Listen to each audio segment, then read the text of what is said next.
Magandang buhay mga suki. Ito ngayon ang aking recipe. Ayan, meron tayong chicken breast, hipon, at pork liempo. Ayan, samahan niyo ako mga suki. Simulan na natin. Ayan, meron ako mga suki ditong gilingan or chopper. Ayan, gigilingin muna natin. Unahin natin yung ating pork liempo.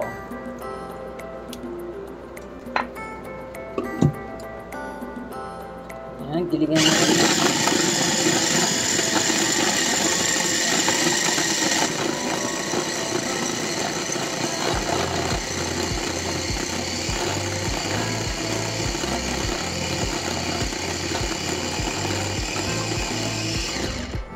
Ayan, tingnan natin kung durog na yung ating pork liempo.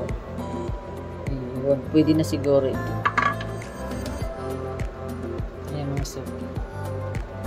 Isang ikot pa.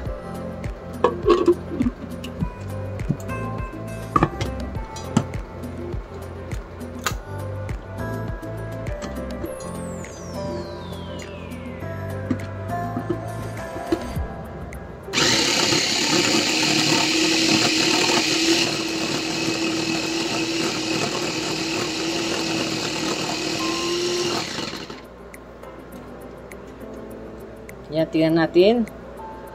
Yan, durog na.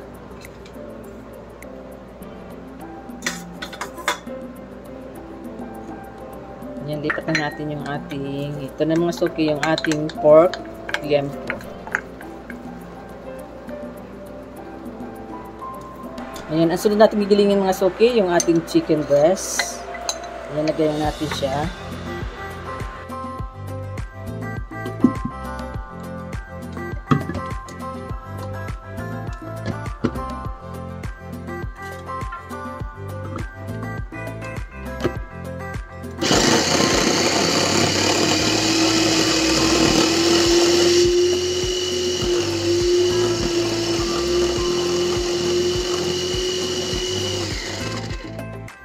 Ayan, tingnan na natin.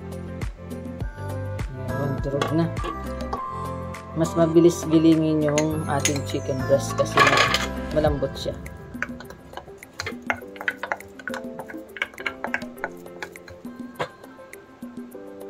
Ayan, sunod na natin mga suki, yung ating hipon. Ayan, lagay na natin yung ating 4 na hipon.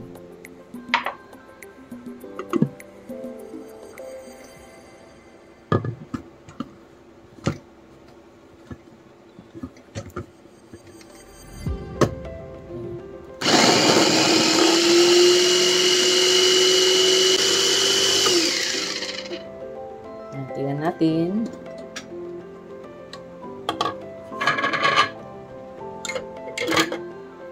Ayan, durog na mga suki.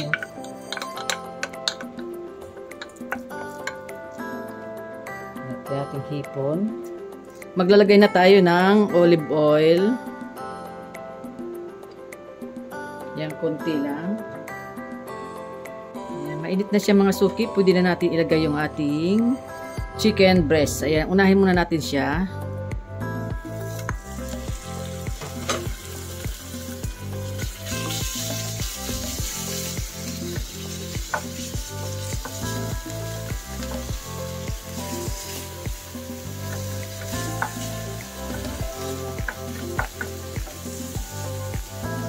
Ayan, papupulahin lang natin yung ating chicken breast.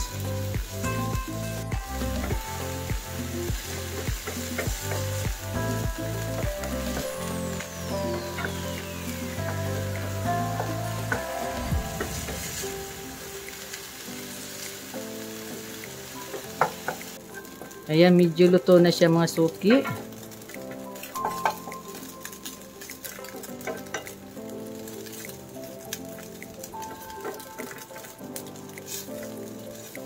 Ayan, pwede na natin siyang ahunin.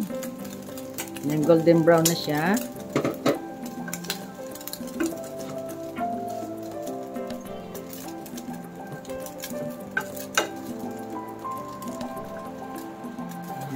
Ganito na lang ang gawin natin para mas mabilis.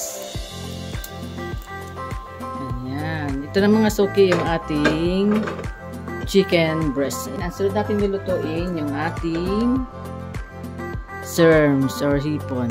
Ayan, maglalagay din tayong konting olive oil.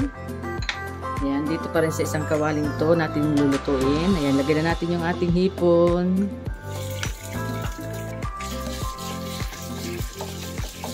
Ayan, ganito rin natin gagawin. Ang gagawin natin sa hipon ay kagaya din ng ginawa natin sa ating chicken breast. Ayan, lulutuin lang natin siya parang i-fried ng konti. Ayan, ang bango ng hipon.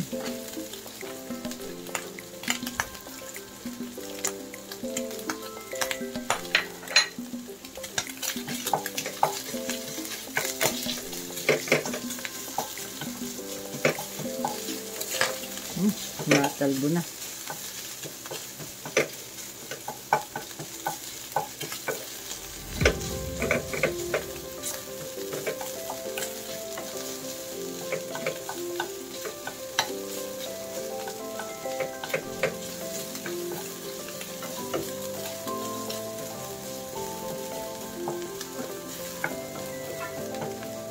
Ayan, luto na yung ating hipon mga suki. Ayan, medyo mapula na siya, oh. Oh. Ay, tumalbo.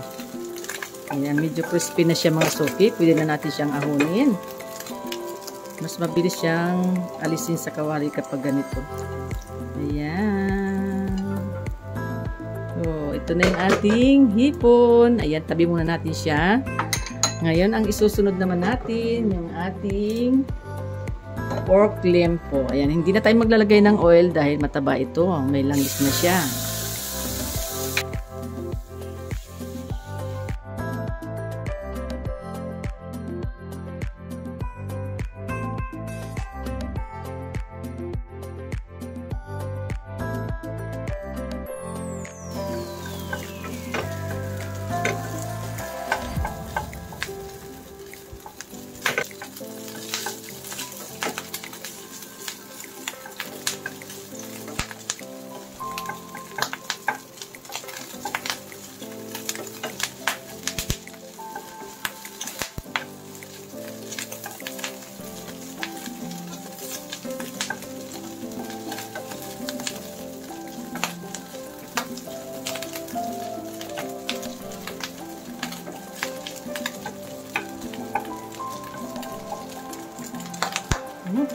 Mga talbo. Ayan, luto na siya mga suki. Pwede na natin siyang ahunin. Huwag na natin, tumatalbo na.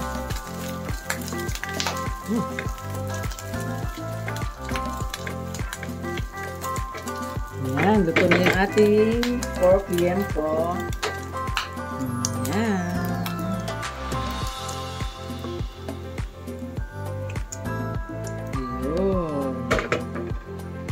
Ito na mga suki yung ating pork liempo. Mainit na yung ating sizzling plate. Pwede na natin ilagay yung ating butter. Yan, tulawin lang natin yung ating butter.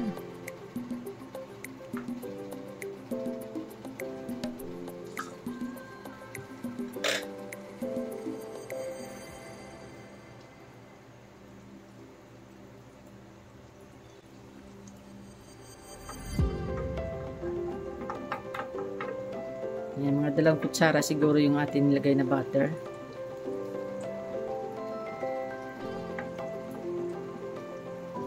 Ayan. Pwede na natin ilagay yung ating white onion.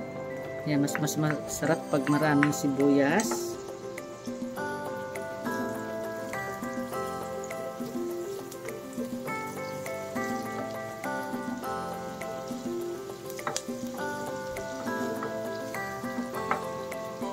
Lalagay din tayo ng black pepper.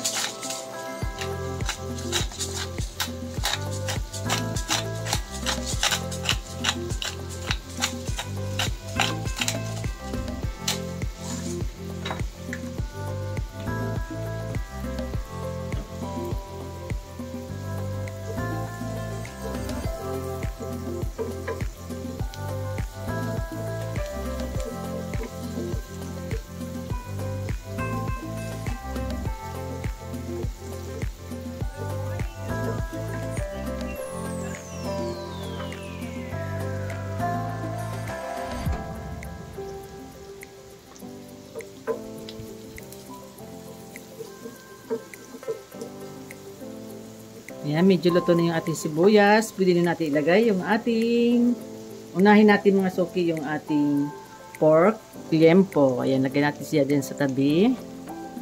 Ayan.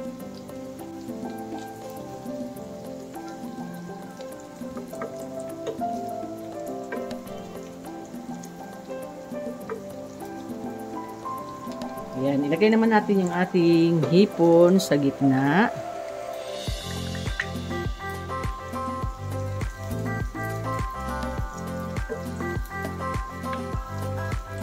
Ayan.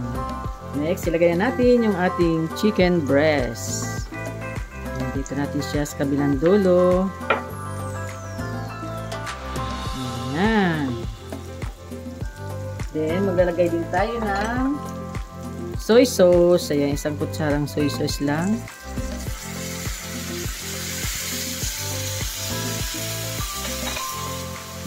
Ayan.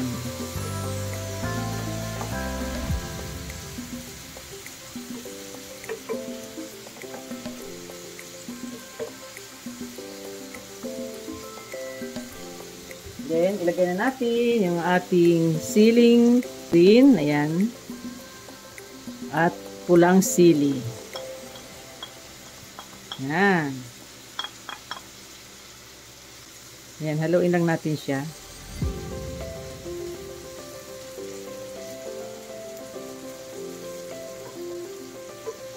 Ayan, maglalagay na tayo mga suki ng mayonnaise.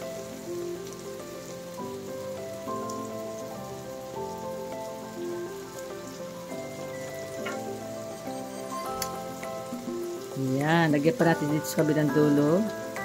Mas masarap kapag maraming mayonnaise.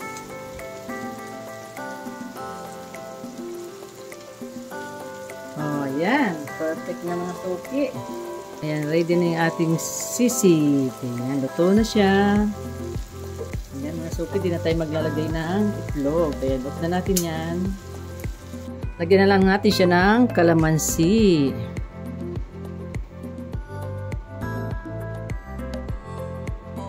Ayan, oh. Ayan, perfect na yung ating recipe ngayon. Ito na mga suki, ang aking vlog for today. Ayan po ang aking recipe ngayon. Maraming salamat po sa lahat ng mga nanood. God bless po. Bye-bye. Ingat po kayo. Tiki, mag-time na. Tikman nga natin mga suki. Oh, ito, unahin muna natin yung ating chicken. Kumaanghang nga. Sarap pag maraming sili. Sarap. Tikman nga natin itong chicken breast. Napakasarap mga suki. Yan, tikman naman natin yung ating hipon. Sarap.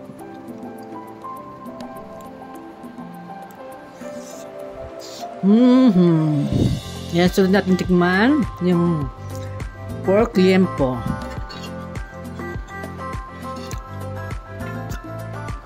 Sarap po.